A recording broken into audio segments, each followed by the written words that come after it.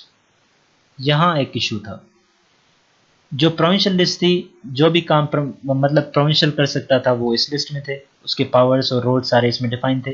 دوسرے ڈیفائن تھے federal list, federal جو سینٹر کر سکتا تھا. اس کے بعد ہے کنکرنٹ لسٹ. یہاں ایشو آ رہا تھا. ایشو کیا تھا، ایشو یہ تھا کہ اگر کوئی چیز اس میں بھی جو منسٹریز ہیں یا ڈومینز ہیں وہ کنکرنٹ لسٹ میں اگر لگائی ہوئی تھی تو جو پریویل کرتا تھا وہ ہمیشہ فیڈرل جو سینٹر ہے وہ پریویل کرتا تھا. اگر ایشو ریزولو نہیں ہو رہا تو زیادہ پاورفل کون مانا جاتا تھا، فیڈرل.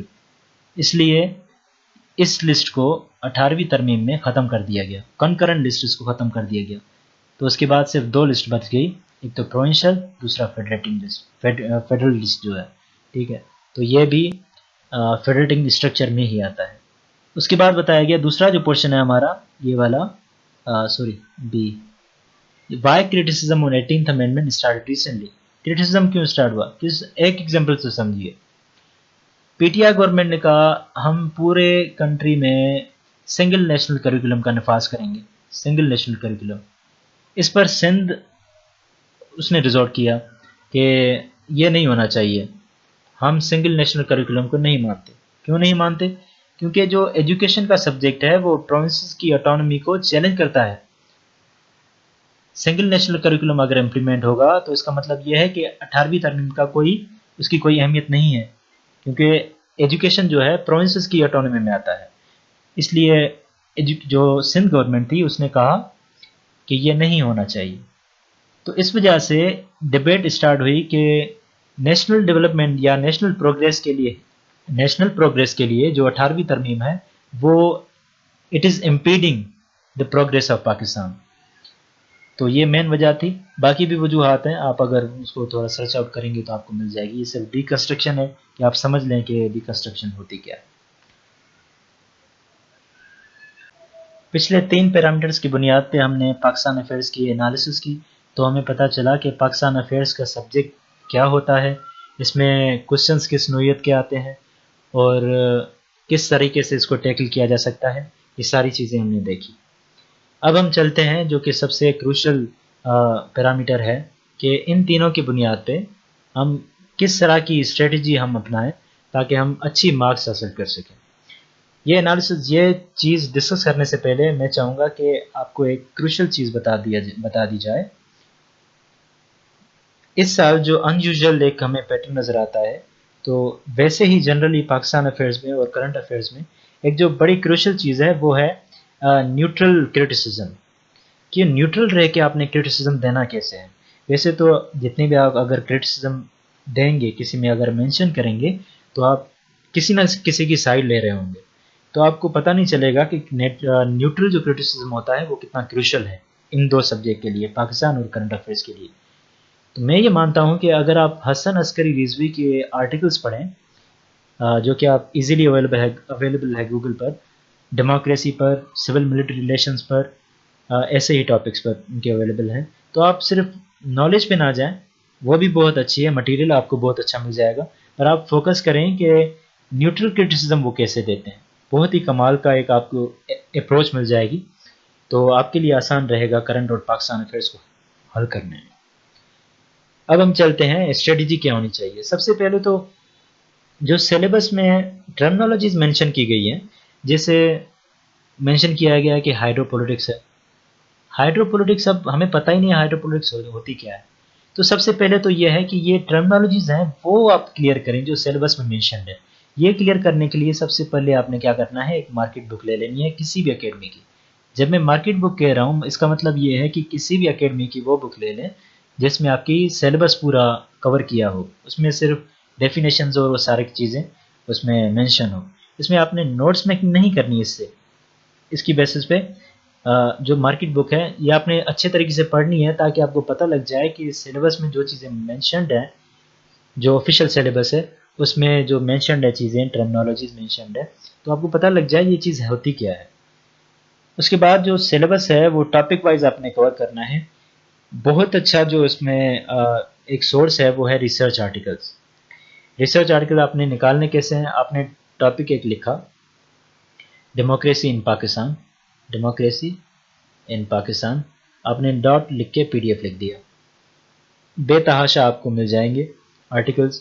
ویسے تو پنجاب یونیورسٹی کے اگر ویب سائٹ پہ جائیں تو پی یو جرنلس آپ کو وہاں سے بھی ہر ڈپارٹمنٹ کے بہت اچھے مل جائیں گے، پر اس کے علاوہ بھی اگر آپ چاہتے ہیں پڑھنا چاہتے ہیں تو ہر ٹاپک پہ ریسرچ آرٹیکلز پڑھیں، یہ زیادہ اچھا رہے گا. اس کے بعد ڈیلی نیوز پیپر کوئی نہ کوئی، یہ ڈان فیزیبل ایک اچھی سورس مانی جاتی ہے، تو ڈان ہے ڈفرینٹ جو بھی آپ کو اچھی لگے تو ڈیلی پڑھیں، اس کو کمپریہینڈ کرنے کی کوشش کریں، وہاں سے فیکٹ بک بنانے کی کوشش کریں. اس کے بعد ہے ورلڈ ٹائمز کی جو میگزین ہے جو کہ جہانگیر ورلڈ ٹائمز والوں کی ہے، جہانگیر اکیڈمی کی، وہ ریکمینڈڈ ہے فیڈرل پبلک سروس کمیشن کی طرف سے. بہت ہی اچھا سورس ہے، اس کو اویل کریں. اس کے بعد جو کروشل ہے، بڑا ہی امپورٹنٹ پورشن ہے، وہ ہے ایم سی کیوز کا 20 مارکس. اتنے مشکل نہیں ہوتے اگر آپ اس کی تھوڑی محنت کریں. اس کی بک ملتی ہے ایم سی کیوز کی، کاروان والوں کی ہے یا ورلڈ ٹائمز والوں کی ہے، کسی کی بھی لے لیں. پر یہ ہے کہ ڈیلی اگر آپ 1 گھنٹہ بھی اس کو دے دیں ایک ہفتے تک تو آپ کی یہ 20 مارکس سیکیور ہو سکتی ہیں. اگر 20 مارکس جہاں سے سیکیور ہو گئی، اگر 10 مارکس بھی آپ کی 4 کوشچنس میں سے آ گئی تو 60 مارکس آپ کی یہ سے بن جاتی ہیں. تو اس کو بالکل آپ نے اگنور نہیں کرنا. خاص کر جو پنجاب سے کینڈیڈیٹس ہیں، جو آسپیرنٹس ہیں، ان سے گزارش ہے کہ بالکل اگنور نہ کریں اس پورشن کو. جب یہ ساری چیزیں ہو جائیں، یدی آپ ساری چیزیں کر لیں تو دین آپ پیپر اٹیمپٹنگ ضرور کریں. انیشیل فیز پہ آپ اوپن بک کریں، آپ دیکھیں کوشچن کیا ہے، آپ اپنے نوٹ سامنے رکھیں اور اس کی بنیاد پہ اٹیمپٹنگ کرتے جائیں. اینڈ دین اس کے بعد تھوڑی عرصے بعد آپ جیسے فل ٹائم فریم میں اٹیمپٹنگ ہوتی ہے ویسے کر لیں. یہ تھی CSS 2022 کے پاکستان افیئرس کی انالیسز. باقی سبجیکٹس کی انالیسز بھی آپ سے جلد شیئر کر دی جائے گی. آپ سے گزارش ہے کہ اس ویڈیو کو زیادہ سے زیادہ شیئر کریں، اور ملتے ہیں نیکسٹ ویڈیو میں. تب تک کے لیے اللہ حافظ.